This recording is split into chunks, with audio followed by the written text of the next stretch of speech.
हमारा देश अपना 72वां गणतंत्र दिवस मना रहा है और इस खास मौके को और खास बनाने के लिए हम लेकर आए हैं भारत के पारंपरिक खेलों से जुड़ा ये खास प्रोग्राम देश की मिट्टी देश के खेल। फिट इंडिया एक भारत श्रेष्ठ भारत कैंपेन के तहत हमारी तो कोशिश ही है आपको फिट, हेल्दी, स्ट्रांग और निरोग बनाने की। मैं हूं आपका होस्ट रवि शर्मा और इंडिजिनस स्पोर्ट्स ऑफ इंडिया के इस रिपब्लिक डे एडिशन में आज हम बात करने वाले हैं कबड्डी, अखाड़ा कुश्ती और मल्लखंब जैसे पारंपरिक खेलों के बारे में। और आज का सफर काफी रोमांचक होने वाला है क्योंकि आज हमारे साथ जुड़ रहे हैं कुछ बेहद खास मेहमान भी। So without wasting any time, let's get started. देश की मिट्टी देश के खेल इस खास प्रोग्राम में आज हमारे साथ जुड़ रहे हैं इंडियन कबड्डी टीम के captain Deepak Niwas Hooda, wrestler, motivational speaker और हेल्थ गुरु संग्राम सिंह और विश्व मल्लखंब फेडरेशन के director Shreyas Mahaskar ji. Welcome everyone, a warm welcome. इससे पहले कि हम अपने बाकी गेस्ट से बात करें, we have with us another very special guest with us today, a dynamic personality and a youth icon, our very own Honorable Sports Minister of India, Shri Kiren Rijiju ji, who is a huge admirer of indigenous sports of India. A very warm welcome to the show, sir. Thank you very much.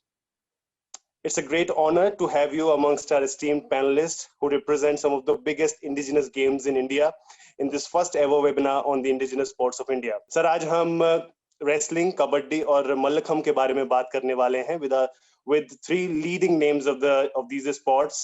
Sangram Singh, ex-Indian wrestler, Deepak Nivas Hooda, Indian Kabaddi team captain, and Shreyas Mahaskar ji, President विश्व Mallakhamb federation. Sir, जैसा कि आप जानते हैं कि kabaddi already एक well established और काफी पॉपुलर स्पोर्ट है जो कि धीरे धीरे अपनी जड़ें पूरे विश्व में फैला रहा है, स्पेशली प्रो कबड्डी लीग के लॉन्च के बाद। It is a sport where India is world number 1। वहीं रेसलिंग की बात करें तो रेसलिंग हमेशा से ही भारत की ताकत रहा है और काफी मेडल्स और सुपरस्टार्स दिए हैं इसने। और मल्लखंब काफी तेजी से यंगस्टर्स के बीच पॉपुलर होता जा रहा है। तो आपसे हम ये जानना चाहेंगे कि कितने महत्वपूर्ण हैं देश की मिट्टी से जुड़े हुए ये खेल। सबसे पहले तो मैं आप सबको अभिनंदन करना चाहता हूँ कि भारत के पारंपरिक खेलों को आगे बढ़ाने के लिए मंत्रालय की ओर से, सरकार की ओर से जो कदम उठा रहे हैं, आप लोग इस तरीके से वेबिनार के जरिए से चर्चा करके लोगों के बीच में जा करके इसको और आगे बढ़ा सकते हैं। शुरू से हमारा एक प्राथमिकता रहा है कि भारत के अपने खेल है उसको तवज्जो देना जरूरी है। जो विश्व के खेल है वो तो ऑलरेडी इस्टेब्लिश्ड है और जैसे कि ओलंपिक्स में, एशियन गेम्स में या कॉमनवेल्थ के गेम के तहत अगर हम कोई सक्सेस प्राप्त करते हैं तो वो अपने आप पॉपुलर हो जाते हैं, खिलाड़ी भी पॉपुलर होते हैं, खेल भी पॉपुलर हो जाते हैं। लेकिन जो इंडिजिनस गेम्स है, जो ओलंपिक्स के अंदर में खेल नहीं है और अंतर्राष्ट्रीय स्तर पर बहुत ज़्यादा नहीं होता है, उसको हम अपने देश में ही बढ़ावा देना चाहिए। कल ही कबड्डी लीग जो होते हैं भारत में, प्रो कबड्डी लीग, उनके कमिश्नर मेरे यहाँ आए, फिर मैंने उनको बताया कि इस बार प्रो कबड्डी लीग को और बड़ी एक देख के और उसको सही तरीके से लॉन्च करना होगा क्योंकि पेंडेमिक के चलते काफ़ी दिक्कतें आए हैं। तो उन्होंने मुझे वादा किया है स्टार्स ने कि जो अगले 2-3 महीने के बाद प्रो कबड्डी लीग जो लॉन्च करेंगे फिर से, वो और बढ़िया तरीके से करेंगे, ऐसे उन्होंने वादा किया है।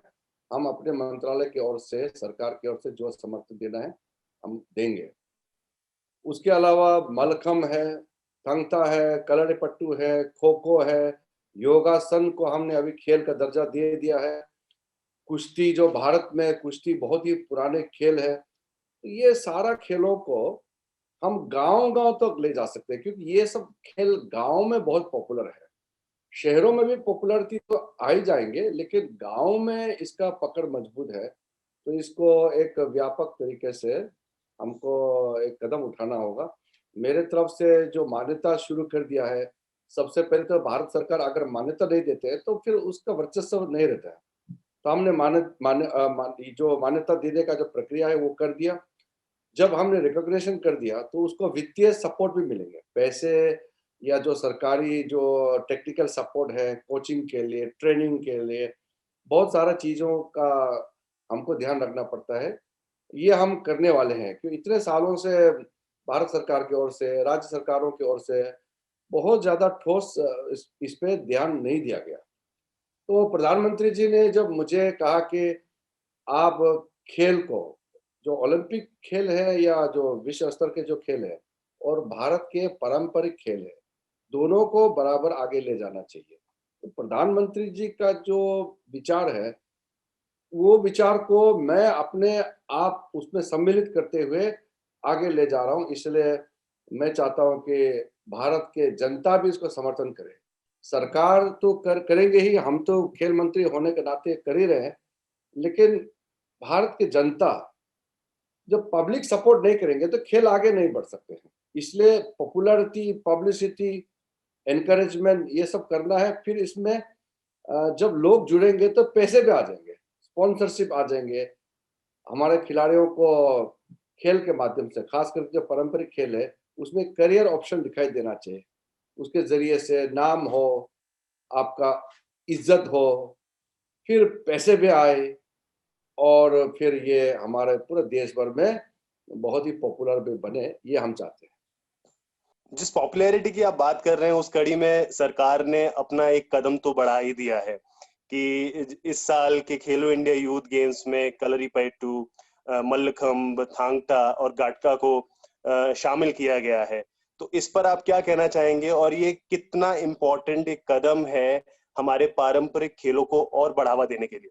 देखिए, आज के दिन में भारत में खेलो इंडिया यूथ गेम्स ये सबसे पॉपुलर है। राष्ट्रीय खेल जो होते हैं वो रेगुलर नहीं हो गया है। उसको भारतीय ओलंपिक संघ को हर साल करना होता है, लेकिन किसी कारण से नहीं कर पाते हैं। और सरकार सीधा-सीधा ओलंपिक संघ का काम को अपने हाथ में नहीं ले सकते हैं। ये ऑटोनोमस बॉडी है और जितना खेल संघ है देश में वो सब ऑटोनोमस है। हम वित्तीय सहायता करते हैं, टेक्निकल मदद करते हैं। मेरे मंत्रालय से, मेरा अपना साई की ओर से हम तो कर ही रहे हैं, लेकिन उनके काम को हम अपने हाथों में नहीं ले सकते। कई सालों से नेशनल गेम्स रेगुलर नहीं हो रहे हमारे देश में। जैसे इस बार भी नहीं हुआ, पिछले साल भी नहीं हुआ। इस बार तो खैर कोविड के चलते नहीं हो पाया, लेकिन ये ऑलरेडी 3 साल, 4 साल से नहीं हो पा रहे हैं। तो ऐसे में खेलो इंडिया यूथ गेम्स ये एक बहुत बड़ा प्लेटफॉर्म बन जाता है। तो जो भी खेल खेलो इंडिया यूथ गेम्स में अगर इंक्लूड हो जाता है, तो अपने आप में एक पहचान बन जाते हैं। क्योंकि खेलो इंडिया यूथ गेम्स सबसे बड़ा स्पोर्ट्स फेस्टिवल है हमारे देश के। और जब खेलो इंडिया यूथ गेम्स में खेल सम्मिलित होते हैं, तो उसके लिए खिलाड़ियों का प्लेटफॉर्म तो मिलता ही है, लेकिन साथ साथ वहां से हम चिन्हित करके, सिलेक्शन करके फिर नेशनल टीम बनाने के लिए या जब कोई लीग होते हैं कहीं भी, वो एक प्लेटफॉर्म वहां से बन जाते हैं। तो मैं मानता हूं कि कलरीपट्टू हो, थंगता हो, गटका हो या मलखम हो या योगासन हो और खो खो, कबड्डी तो ऑलरेडी पहले से है। तो ये सारे चीजें जो हमने अभी किए हैं, मुझे लगता है कि इससे पारंपरिक खेलों को आगे ले जाने में बहुत बड़ा बल मिलेगा। अब हम रुक करते हैं हमारे देश के की मिट्टी से जुड़े सबसे पॉपुलर खेल कबड्डी की तरफ। And who better a person to talk about it than the national captain himself. Deepak, very warm welcome to the show. Thank you भाई साहब। क्रिकेट और हॉकी की जो दीवानगी है हमारे देश में वो अलग लेवल पर है, लेकिन ऐसा भी नहीं है कि कबड्डी कोई खेलना नहीं चाहता है। कबड्डी भी अमूमन लोगों ने खेली होती है बचपन में कभी ना कभी, लेकिन बड़े होते होते लोग इस खेल को ज्यादा तवज्जो नहीं देते, प्रोफेशनली परस्यू नहीं करना चाहते। तो जब आपने कबड्डी खेलना शुरू किया तो क्या कभी आपने सोचा था कि इसे आप कभी प्रोफेशनली अपनाएंगे? देखो भाई साहब, मैंने कबड्डी स्टार्ट किया जब मेरी लाइफ में प्रॉब्लम बहुत ज्यादा थी। मेरे माता पिता दोनों की डेथ हो चुकी थी, तो मैंने सिर्फ इसलिए स्टार्ट किया था कि कोई जॉब मिल जाएगी। मुझे ये नहीं पता था कि मतलब आगे चलकर इस गेम में इतना फ्यूचर होने वाला है। हालांकि जब मैंने खेलना स्टार्ट किया तो तकरीबन 7-8 महीने बाद मुझे इतना जुनून हो गया था, मैं बता नहीं सकता। मैं अब उसके आधे बराबर प्रैक्टिस भी नहीं करता जब उस टाइम करता था, कि बस इंडिया टीम के लिए खेलना है। नहीं, अभी तो आप माशाल्लाह इंडियन टीम के लिए खेल भी रहे हैं और इंडियन टीम को लीड भी कर रहे हैं बखूबी।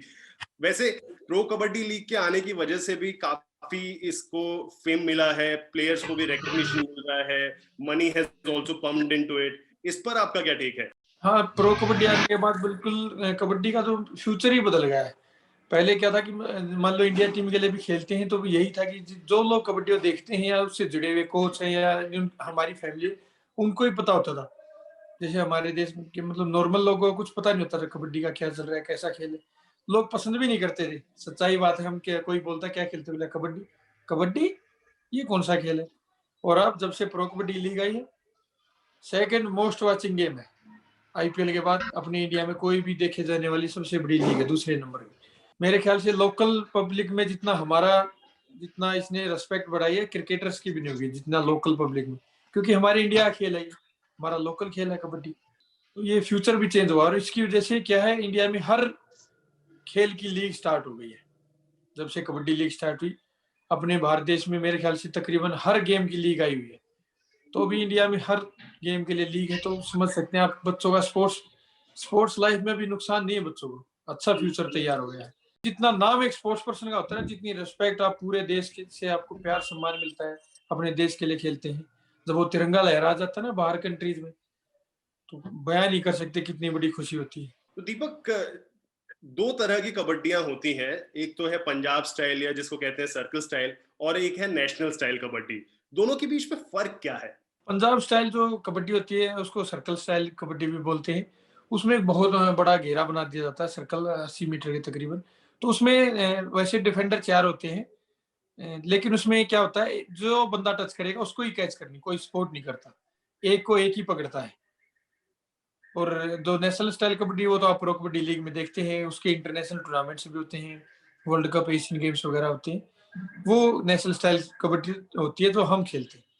और फिटनेस की दृष्टि से अगर हम बात करें तो कबड्डी कितना कंट्रीब्यूट करती है, अगर फिटनेस की ही बात करें, फिटनेस के लिहाज से? इसमें क्या है, आपको सभी स्पोर्ट्स की जितने भी गेम होते हैं उन सब की स्किल्स की जरूरत होती है। हमें रेसलिंग की तरह दाव पेच भी लगाने होते हैं, जिम्नास्टिक वाले की तरह उछल कूद भी, इतना हमारी फ्लेक्सिबिलिटी भी चाहिए, हमें एक एथलेटिज्म भी दिखाना पड़ता है, हमें क्विकनेस भी चाहिए 100 मीटर स्प्रिंटर की तरह, हमें पावर भी चाहिए पावर लिफ्टर की तरह, हमें जंप भी मारना पड़ता है, लॉन्ग हाई जंप, दुबकी। तो 7-7 आदमी ऊपर गिरते हैं, तो बहुत ज्यादा इंजरी का गेम, और सभी गेम में मिक्सचर। इसलिए इतना अच्छा लगा जब से प्रो कबड्डी आई। आप किसी ने भी जब कबड्डी को देखा है, इसकी पॉपुलैरिटी का रीजन यही है। जो पारंपरिक खेल हैं जिनसे बच्चों की खेलने की शुरुआत होती है बचपन में, उनका कितना महत्व है निकालने में? पारंपरिक खेलों का बहुत ज्यादा ही रोल होता है। जैसे मस्ती मस्ती में भी उछल कूद ज्यादा करते हैं बच्चे। ऐसे आप कुछ भी खेल लगा लो, जैसे मस्ती करते हैं रेसलिंग टाइप में घर पे, तो उससे भी बच्चे का बहुत ज्यादा विकास होता है। या भाग दौड़ करते हैं, तो वो बहुत जरूरी होते हैं बच्चों के लिए। थैंक यू सो मच दीपक। लेकिन इससे पहले कि हम दूसरे गेस्ट की तरफ रुख करें, आपके स्पोर्ट में इतने सारे दांव पेच हैं, इतने सारे मूव्स हैं, तो आप हमारे दर्शकों के लिए कुछ एक दो मूव्स करके दिखाएं, जो यंग बच्चे देख रहे हैं वो भी थोड़ा मोटिवेट होंगे, इंस्पायर होंगे। तो जो आपके जो फेवरेट मूव्स हो उनमें से कुछ अगर आप हमें दिखा पाए तो।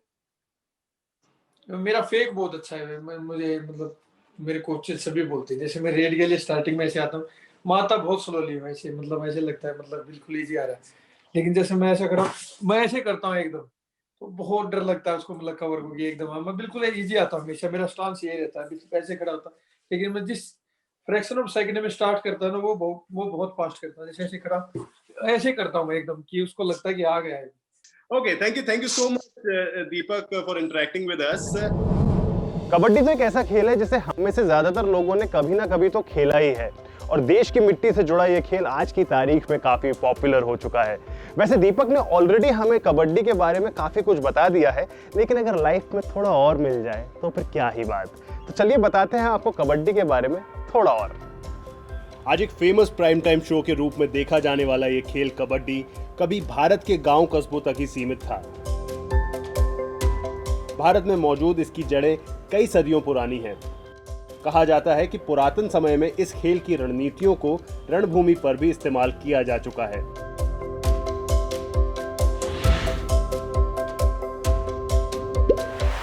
कबड्डी खेल का मैदान समतल यानी प्लेन और सॉफ्ट होता है। इसे तैयार करने के लिए ज्यादातर मिट्टी या बुरादे का इस्तेमाल किया जाता है, लेकिन नेशनल लेवल पर कबड्डी को सिंथेटिक फाइबर मैट पर इंडोर स्टेडियम में खेला जाता है। पुरुषों के लिए मैदान का मेजरमेंट 13x10 मीटर होता है और 6.5 मीटर की दूरी पर मिड लाइन खींची जाती है, जो मैदान को दो बराबर भागों में बांटती है। मैदान के दोनों तरफ 1-1 मीटर की स्ट्रिप होती है जिसे लॉबी कहा जाता है।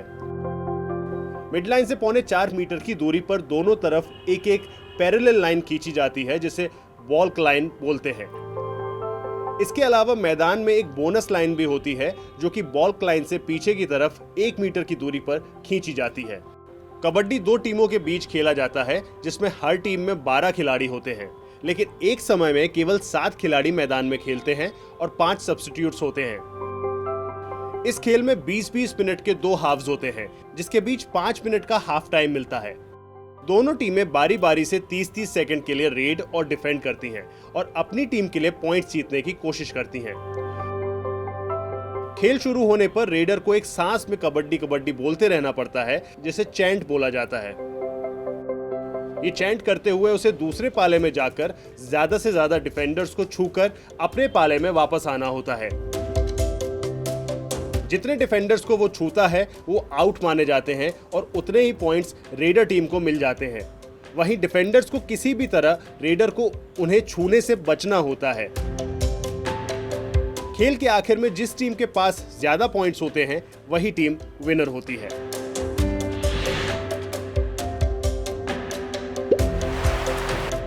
कबड्डी का खेल स्टेमिना बढ़ाने में बहुत उपयोगी होता है। इस खेल के दौरान आपकी ब्रीदिंग एक्सरसाइज भी होती है क्योंकि खिलाड़ी को बिना सांस लिए कबड्डी कबड्डी बोलना पड़ता है। इसके अलावा ये खेल strength, speed, body flexibility, multitasking abilities और प्रेजेंस ऑफ माइंड बढ़ाने में भी बहुत मदद करता है। अब रुक करते हैं संग्राम जी की तरफ, जो कि जिन्हें इंट्रोडक्शन की जरूरत नहीं है। TV, wrestler, fitness guru, motivational speaker, मतलब सब कुछ कर रखा है संग्राम जी ने। Welcome to the show Sangram sir. जी, थैंक यू सो मच। नमस्ते सर। अभी क्योंकि हम पारंपरिक खेलों की बात कर रहे हैं, तो आपका तो खेल बिल्कुल ही मिट्टी से जुड़ा हुआ है, तो कितना डिफरेंट होता है मैट पर रेसलिंग करना और मिट्टी के अखाड़े में पहलवानी करना? देखिए, जैसे अभी दीपक भाई ने बताया कि कबड्डी कुश्ती क्या है कि अपना एक पारंपरिक खेल है जो बिल्कुल मिट्टी से जुड़ा है। तो नो डाउट जब भी कोई पहलवान मतलब कुश्ती स्टार्ट करता है तो मिट्टी से स्टार्ट करता है। और जब मुझे याद है जब हमने खेल शुरुआत किया ना, तो मैंने अपने गांव में एक बार क्या था कि दंगल देखा, जहाँ पे पहलवान को थोड़े से पैसे मिल रहे, थोड़ा सा घी दूध मिल रहा और थोड़ा सा मतलब वो एक इज्जत होती थी। तो मैंने सोचा काश यार मैं भी पहलवान होता। मतलब वहां से फिर वो जर्नी स्टार्ट की, जैसे नॉर्मली निकल के। तो क्या है कि मिट्टी में कोई भी पहलवान है, चाहे वो किसी लेवल पे जाए, वर्ल्ड में जाए, अपनी इंडिया से बता रहा हूँ मैं, वर्ल्ड में जाए, ओलंपिक में जाए, कहीं भी जाए, तो उसकी शुरुआत मिट्टी से ही होती है। और मिट्टी कुश्ती का अपना अलग ही मजा है, फिर मैट का अपना अलग मजा। अगर आपको परफॉर्म करना है अच्छा इंटरनेशनल लेवल पे, तो फिर आपको मैट पे जाना पड़ेगा। मगर आजकल के बच्चे लकी हैं कि वो हर गांव में मैट आ गए। क्रिकेट का बैट आता था 40-50 रुपए का, बैडमिंटन ये सब थे नहीं, कुश्ती का लंगोट आता था 5 रुपए, कभी माँ ने सील दिया, कभी बहन ने सील दिया। तो शरीर अच्छा हो जाएगा, कुछ खर्चा था नहीं, तो इस कारण भी फिर अखाड़े में जाने का और एक इज्जत बहुत होती थी पहलवान की, तो इस कारण वो स्टार्ट किया। और मिट्टी कुश्ती तो मतलब अच्छी, मिट्टी माथे पर लगेगी तो इंसान ऊपर तक तो जाएगा ही। तो जैसा आप अभी आपने बोला कि आपने सबसे पहले 1 रुपए के इनाम वाली कुश्ती भी लड़ी थी, तो इससे ये तो पता चलता है कि आपने वो जो ट्रेडिशनल कुश्ती के जो मतलब कॉम्पिटिशंस होते थे उसमें आपने काफी पार्टिसिपेट करा है। तो आपने ये कितने साल तक करा होगा? दंगल में कुश्ती लड़ने का एक मेन कारण क्या था कि भाई कहीं कहीं 50 रुपए मिलेंगे, कहीं पे 100 रुपए मिलेंगे, कहीं पे 200 रुपए मिलेंगे, कहीं पे 500 मिलेंगे। तो ऐसे 10-11 साल बहुत मतलब कुश्तियां लड़ी है। जहां भी कुश्ती होती कि भैया जाके लड़ना है। और फिर जो अखाड़े का जो मेंटर होता था, कोच होता था, वो कहता था भैया हार हो या जीतो कुश्ती लड़के जरूर आना है, और कुश्ती लड़के नहीं आए तो फिर दिक्कत। तो जैसे अभी जो प्राइज मनी की आप बात कर रहे थे, अब तो काफी बढ़ गया है। आपका हाईएस्ट प्राइज मनी क्या था इन कॉम्पिटिशंस में खेलते हुए? देखो, जब प्राइज मनी हाईएस्ट अगर मान लो 2100 या 3100 रुपए हो जाते थे ना, तो ऐसा लगता था कि भैया ये तो बहुत बड़ा प्राइज मनी है। मतलब 2000 रुपए या 3000 रुपए बहुत बड़ा प्राइज मनी है। कोई 5000 की कुश्ती हो जाती थी तो मतलब वो तो ऐसा लगता था कि इससे बड़ी कोई कुश्ती है ही नहीं। मतलब तब इतनी प्राइज मनी होती थी, 1100 रुपए, 2100 रुपए, 3100 रुपए, 5100 रुपए तो हाईएस्ट होता था। तो हम ऐसे ही प्राइज मनी कुछ लड़ते थे। फिर जब बाद में आए तो फिर वो 11,000 पहुंच गया था। फिर ये बाद में पहुंचा है 21,000, 31,000, 1 लाख, 5 लाख, 10 लाख आज है। तो प्राइज मनी जो हाईएस्ट होता था ना, तो 1100, 2100, 3100 रुपए, 5100 रुपए ऐसा होता था। मुझे आज भी याद है, मैं पहले 1 रुपए कुश्ती, 2 रुपए कुश्ती हार गया, तो जो अखाड़े का जो मेंटर होता था उसने मुझे 2 रुपए दे दिए। फिर मैं कुश्ती फिर हार गया, 3 कुश्ती हारा, उसने 3 रुपए दे दिए। तो अगले दिन क्या हुआ कि दंगल में जैसे मेले लगते थे, गांव में छोटे छोटे मेले लगते थे, और वहां पे ऐसे कुश्तियां होती थी। एक बार मैं 2 कुश्ती जीत गया, 2 कुश्ती जीत गया, तो मैं इंतजार कर रहा कि आपकी बात मुझे ज्यादा पैसे देगा ये। तो उसने मुझे देखा ही नहीं। अगले दिन फिर उसने मुझे अनदेखा कर दिया। फिर मैंने तीसरे दिन उससे पूछा कि अब की बार तो मैं जीता हूँ, आप जब हारता हूँ तो आप पैसे देते हो, अब की बार में आपने पूछा ही नहीं, मुझे कुछ कहा ही नहीं। तो उसने बोला कि बेटा अगर अभी हार देख लोगे ना, तो आगे जाके जिंदगी में फर्क ही नहीं पड़ेगा कि आप हारो या जीतो। मुझे मौका मिला है सारी रेसलिंग करने का, बाकी सब कोई मौका मिलता नहीं। तो मैं कहता हूँ कि जो मिट्टी की रेसलिंग है ना, उसका मजा सबसे ज्यादा है, मैट से भी ज्यादा है, एक प्रोफेशनल रेसलिंग से भी ज्यादा है। उसका कोई मुकाबला है ही नहीं। सच बता रहा हूँ कि हर रेसलिंग, मतलब चाहे आप वर्ल्ड चैंपियनशिप खेल के आ रहे हो, देखो प्रोफेशनल वाइज आपको करना पड़ता है कि आप खेल के आओ, मगर जो मिट्टी का है ना, वो मैं आज मिस करता हूँ। जैसा अभी आप बोल रहे थे कि फिटनेस का तो बहुत बड़ा रोल है ही, और इतना मतलब high strength, high stamina sport है, तो आप कितनी तवज्जो फिटनेस को देते हैं, और कुश्ती खेलने से इंसान को किस लेवल पर फिटनेस में फायदे होते हैं? देखिए, मैं बहुत पागल इंसान हूँ। मैं मेरा वर्कआउट करने का टाइम बताता हूँ आपको। मैं खुश होता हूँ तो वर्कआउट करता हूँ, मैं दुखी होता हूँ तो वर्कआउट करता हूँ, कितना ही कुछ हो जाए मैं वर्कआउट करता हूँ। और मैं कहीं भी चला जाऊँ, इवन मैं शूटिंग कर रहा हूँ, मैं कुछ भी हूँ। आजकल मैं पता क्या करता हूँ कि किसी शो में गया, लेट हो गया, तो मैं अपने ड्राइवर को बैठाता हूँ, गाड़ी पे धक्का मारता हूँ 1 किलोमीटर। तो मैं कह रहा हूँ कि ये आपके ऊपर है, ये एज है ना, जस्ट नंबर है। अभी मेरा बॉडी एज है 13 साल कुछ महीने, मतलब आप यकीन कर सकते हैं कि मैं इतना वर्कआउट करता हूँ, बहुत सिंपल डाइट खाता हूँ, सिंपल तरीके से रहता हूँ, चाय कॉफी कुछ नहीं। मैं कह रहा हूँ फिटनेस का इतना महत्व है कि अगर आप फिट हैं, आप वो है, तो आप कितने उस तक खेल सकते हैं। और मैं कह रहा हूँ कुश्ती तो एक इतनी फिटनेस देती है। पहलवान से पहले क्या होता था, गांव में है ना, कमजोर रहते थे ना, सब पीट देते थे, इधर उधर झगड़े होते थे नॉर्मली। जब से रेसलिंग में आए, थोड़े से तगड़े हुए ना, तो सब आजू बाजू स्कूल में, कॉलेज में, मैं तो कमजोर होता था बहुत, तो सब डरने लग गए कि भैया पहलवान है। और आजकल मैं जब गांव में आता हूँ ना, तो मैं बच्चों से जोक करता हूँ। कोई मेरे साथ रेसलिंग करते थे ना गांव में या स्टेडियम में, अब मैं उनके बच्चों के साथ करता हूँ। मैं उनको बताता हूँ कि भैया आपके पिताजी के साथ में करता था, अब आपके साथ भी कर रहा हूँ। तो एज है ना, खाली नंबर है। ये आपके ऊपर है कि आप उसको कितना बना के रख सकते हैं। आप 20 साल में बूढ़े हो जाओ या 100 साल में जवान रहो। तो फिटनेस तो एक की है। जैसा कि अभी आपने 2000 दंड मारने की बात की, तो हम आपसे थोड़ा बहुत तो कुछ मूव्स देखना ही चाहेंगे। तो आपको जो लगे कि जिससे जिसे देखकर जो जो हमारे व्यूअर्स हैं, जो बच्चे देख रहे हैं, जो इससे इंस्पायर हो, वो आप प्लीज हमारे दर्शकों के लिए प्लीज करके दिखाइए। करने को कुछ भी दिखा दूंगा, मगर कुश्ती में क्या होता है कि मोस्टली वार्म अप करते हैं ना, फ्रंट रूल टाइप मारते हैं। तो मैं कैमरा सेट करता हूँ, आपके लिए करके दिखाता हूँ। तो कुश्ती में सबसे सबसे जो वार्म अप साइज होती थी ना, तो मैं ये बहुत मारता था। देखो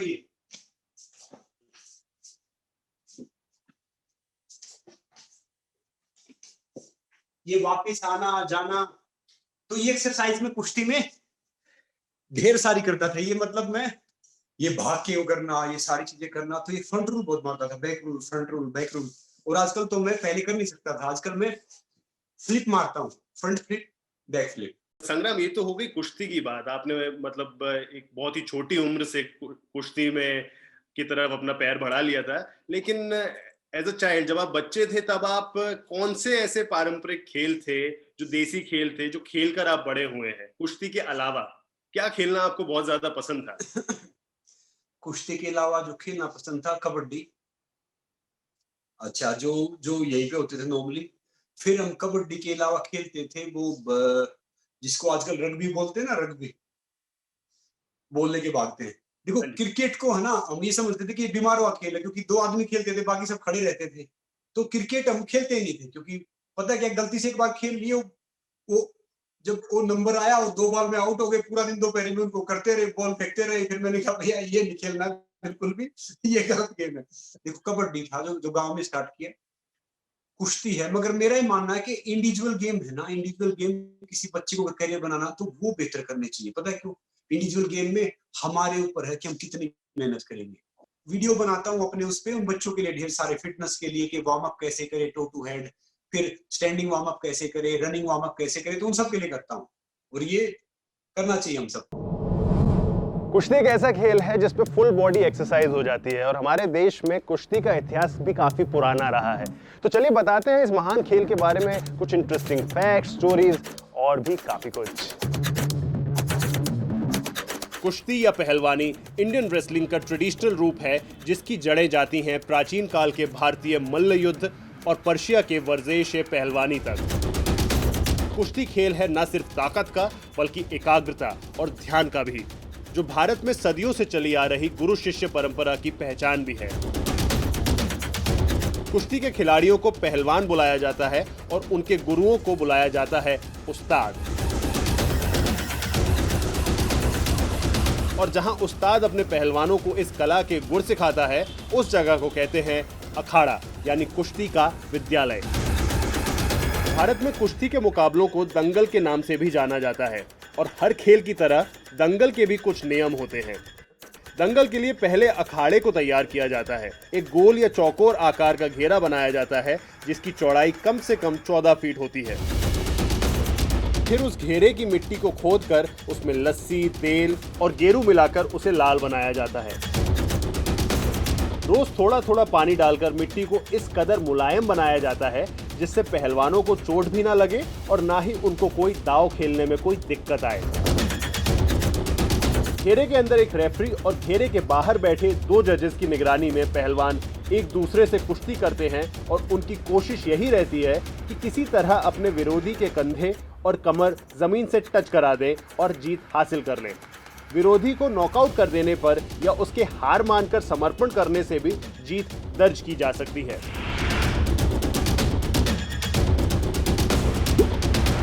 वैसे तो आज दुनिया भर में रेसलिंग में इस्तेमाल होने वाले दांव पेच कुश्ती में भी पाए जाते हैं, मगर कुश्ती के कुछ दांव खास दक्षिण एशियाई तकनीकों पर आधारित हैं। इनमें शामिल हैं लॉक्स, थ्रोज, पिन्स और सबमिशन होल्ड, जिनमें से धोबी पार्ट या शोल्डर थ्रो और कसौटा यानी स्ट्रैंगल पिन पहलवानों के पसंदीदा दांव हैं। इनके अलावा भी पहलवान दंगल में कई तरह के दांव इस्तेमाल करते हैं, जैसे भराली, धाक, मछली गोटा और मुल्तानी। वहां पहलवान अपने दांव के साथ तैयार रहते हैं और यहां दर्शक अपनी तालियों के साथ।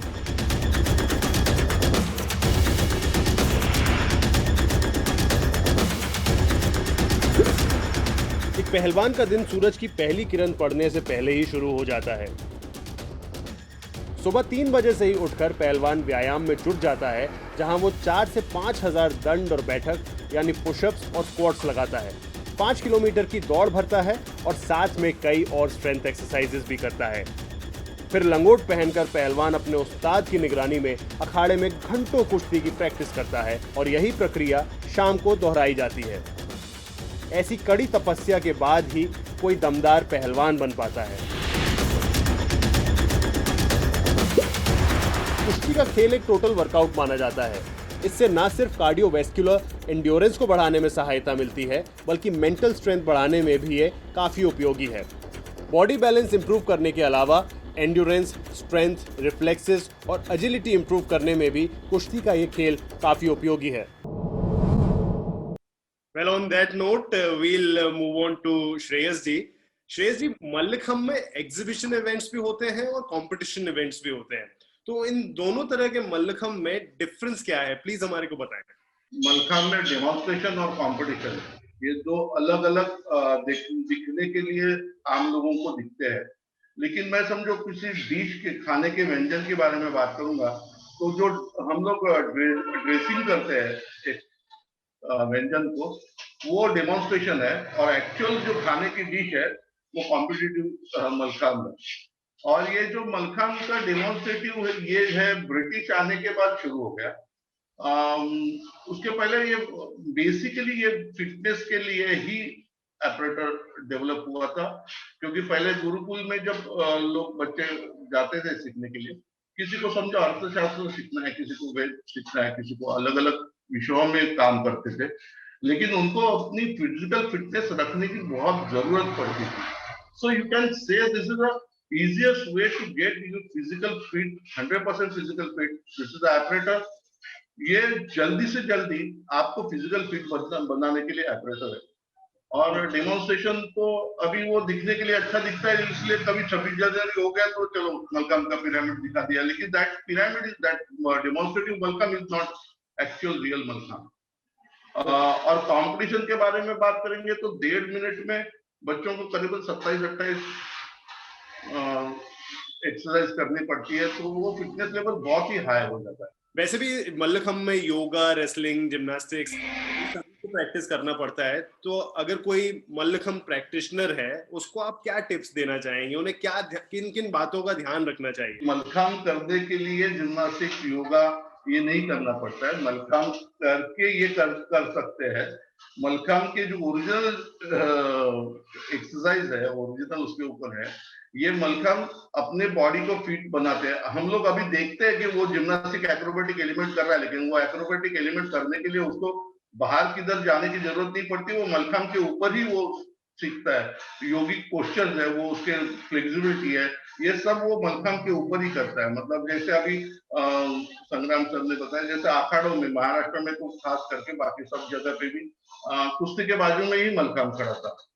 अभी ये मल्लखम्ब का नाम ही ऐसा है, मल्ल और खाम, और ये मल्ल शब्द जो है वो हम लोग अभी ये 200-300 साल से ऐसा सोच रहे हैं कि जो कुश्ती खेलता है वो मल्ल है, लेकिन मल्ल पुराण जो हम पुराण वेदों से देखेंगे तो मल्ल विद्या या मल्ल पुराण जो एक्सरसाइज करता है, जो फिट बनना चाहता है, उसके लिए उसको मल्ल कहते थे।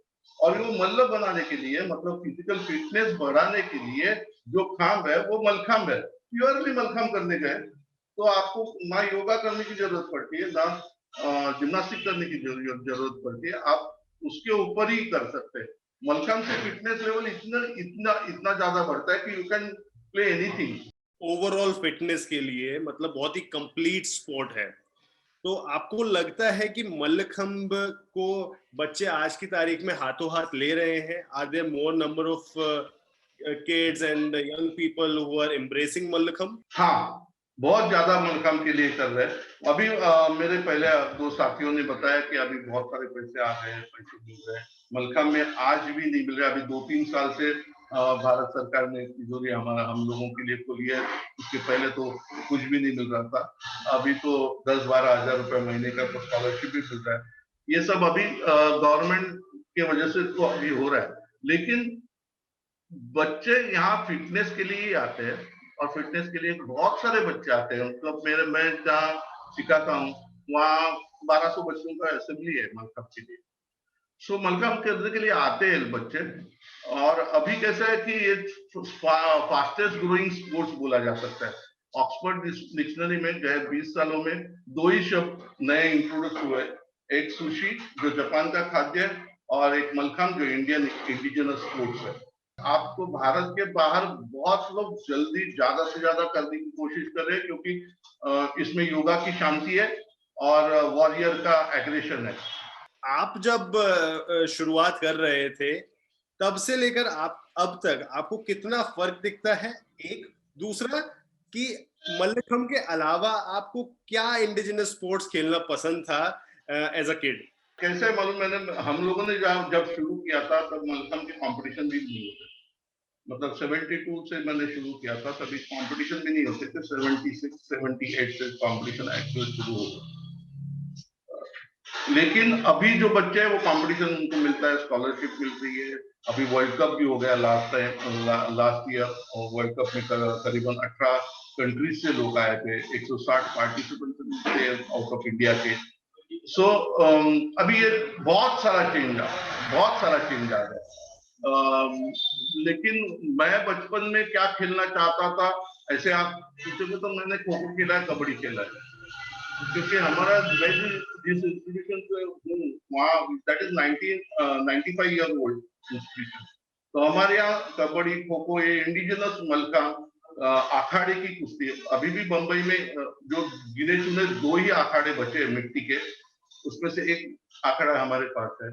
सो हमारे यहाँ इंडिजिनस गेम के ऊपर ही है। तो मुझे बाहर कभी क्रिकेट खेला ही नहीं हूँ, बैडमिंटन देखा मतलब देखा है लेकिन कभी बैट को छुआ भी नहीं हूँ। तो मलखंभ, खो खो, कबड्डी। हमारे देश की मिट्टी से जुड़ा हुआ ये खेल मल्लखंभ एक ऐसा खेल है जिसमें खिलाड़ी को निरंतर ग्रेविटी से जूझना पड़ता है। ग्रेविटी के खिलाफ जाकर अपनी बॉडी का बैलेंस बनाए रखना पड़ता है। वैसे ग्रेविटी तो इंसान को लेकर जाती है नीचे, लेकिन खिलाड़ी इसमें जाता है ऊपर। क्या हुआ? कंफ्यूजन हो गई? वेल, कंफ्यूज ना हो, आपकी सारी कंफ्यूजन हम इरेज करेंगे। चलिए बताते हैं हम आपको मल्लखंभ के बारे में थोड़ा और।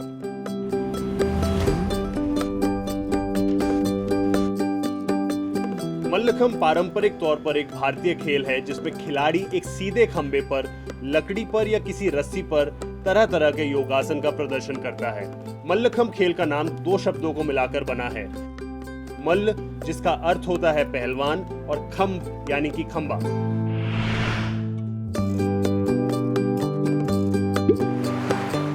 मल्लखंभ का रूटीन 60 से 90 सेकंड्स का होता है, जिसमें हर खिलाड़ी को अपनी कला का प्रदर्शन करते हुए अलग अलग आसन के पोज और एक्रोबैटिक मूवमेंट्स दिखानी होती हैं। हर खिलाड़ी को 5 स्किल्स पर जज किया जाता है, जिनमें शामिल है माउंटिंग, एक्रोबैटिक्स, कैचेस, बैलेंसेस और फाइनली डिसमाउंटिंग।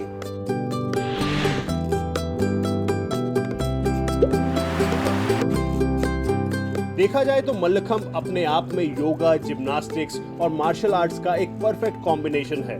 मल्लखंभ प्रैक्टिस करने से थोड़ी ही देर में पूरे शरीर की एक्सरसाइज हो जाती है और आपका स्ट्रेंथ, स्टेमिना, रिफ्लेक्सेस और कंसंट्रेशन भी इंप्रूव होते हैं। On that note, we'll take a leave from all of you. आप सभी मेहमानों का हमारे साथ जुड़ने के लिए बहुत बहुत धन्यवाद। आपने इतने सारी जानकारी दी, अपने एक्सपीरियंसेस शेयर किए, अपनी जर्नीज बताई। थैंक यू सो मच दीपक, श्रेयस जी, संग्राम जी, थैंक यू सो मच। तो अभी संग्राम सिंह, दीपक हुडा और श्रेयस जी के साथ इंडिजिनस स्पोर्ट्स के ऊपर जो वेबिनार हुआ काफी इंटरेक्टिव था, इंफॉर्मेटिव था। तो अभी किरण सर के पास वापस चलते हैं और जानते हैं उनका इसके बारे में क्या कहना है। सर, आज हमारे मेहमान संग्राम सिंह, दीपक हुडा और श्रेयस जी के साथ हमारी काफी इंटरेक्टिव एक सेशन रहा है पूरे वेबिनार में। काफी इंस्पिरेशनल बातें उन्होंने बताई हैं, उन्होंने अपने एक्सपीरियंसेस भी साझा किए हैं। तो मैं ये जानना चाहता हूँ, what is your view on the future of these games, and can we make these games popular all across the globe? See, first of all, India is a very big country. I will tell you in two parts. First part is we have to ensure that Indian sports must become global sports. Like Kabaddi has been included as part of Asian Games. My next target is to push the Kabaddi for the Olympics. It may take some time, but we should be able to do that, so that Indian sports become global sports. Secondly, to make Indian sports very popular, why should we be rely on the support of other countries? As a large country, we can make our own games very popular in India itself. For example, sumo wrestling is the national sport of Japan. The Japanese population is hardly 130 million. That means 13 crore. A 13 crore population of Japan can make sumo such an important sport, like where globally it is well known. And everybody goes to Japan to see sumo wrestling. In the same manner, if we make an effort, we can make Indian sport very popular within India, because we are 138 crore today. When we have such a huge population, our population is larger than the United States and Europe put together. With such a huge population, it is well within our capacity and well within our responsibility, in fact, to ensure that Indian sports become popular in India itself. Once the sports are popular in India, definitely it will go global. If we don't make Indian indigenous sports popular in India, how will other countries adopt? विदेशी खेलों को हम कब तक salute करते रहेंगे? हम विदेशी खेलों को भी ध्यान देना है, खेलना है, खेल तो खेल होता है, लेकिन हमारा पारंपरिक खेलों को, भारत के अपने पारंपरिक पुराने खेलों को हम मरने नहीं दे सकते हैं। ये मेरा सोच बहुत साफ है। इसलिए हमने अपना खेलों, जो भारत के खेलों को आगे कराने शुरू कर दिया है। सर, आपकी सोच और विजन वाकई में हमारे देश के खेलों को काफी सही दिशा दिखा रहा है। On that note, we'll take a leave from you. Thank you so much for sharing your precious words of wisdom and your vision. Thank you so much, sir. Thank you very much. तो देखा आपने, fitness की दृष्टि से भी कितने खास हैं हमारी देश की मिट्टी से जुड़े हुए ये खेल। उम्मीद है आपको इन खेलों के बारे में जानकर काफी मजा आया होगा और आपको काफी कुछ सीखने को भी मिला होगा। देश की मिट्टी, देश के खेल में बस इतना ही। मुस्कुराते रहिए, फिट रहिए, तंदुरुस्त रहिए और खेलते रहिए देश की मिट्टी से जुड़े हुए ये खेल। गणतंत्र दिवस की आपको फिर से ढेर सारी बधाइयां। जय हिंद।